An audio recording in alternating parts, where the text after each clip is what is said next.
Qozlu şirniyyatı sevənlər üçün çox dadlı, dadına doyum olmayan qozlu piroq hazırladım. Mütləq yaddaşa verin. Çox dadlı və möhtəşəm alınır. Keçəyin hazırlanma qaydasına.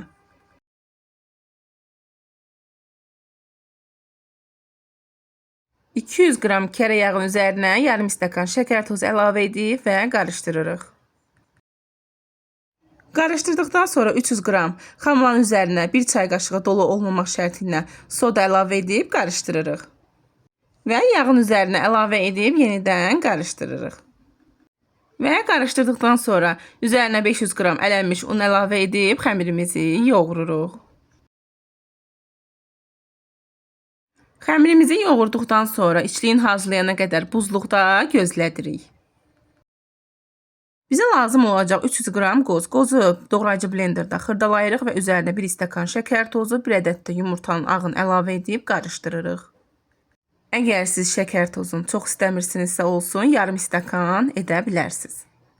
Və xəmirimizi buzluqdan çıxardırıq. Gördüyünüz kimi dəzgahın üzərinə un əlavə edib xəmirimizi yayırıq. Və yaydıqdan sonra gördüyünüz kimi bu qalınlıqda olur. Və içliyini əlavə edib içliyin içərisində yayırıq.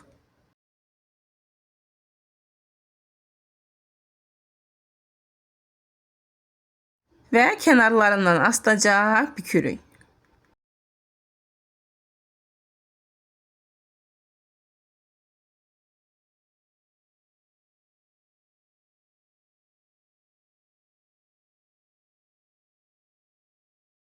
Soba listinin içərisinə yağlı kağız əlavə edib, içərisinə əlavə edirik piroqumuzu və əlimizlə biraz forma veririk.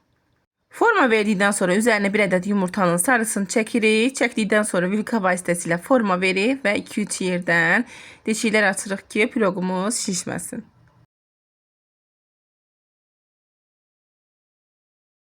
Sobada 280 dərəcədə 20 dəqiqə üzəri qızarana qədər piroqumuzu pişiririk. Pişirdikdən sonra biraz soyuduq və servis edirik.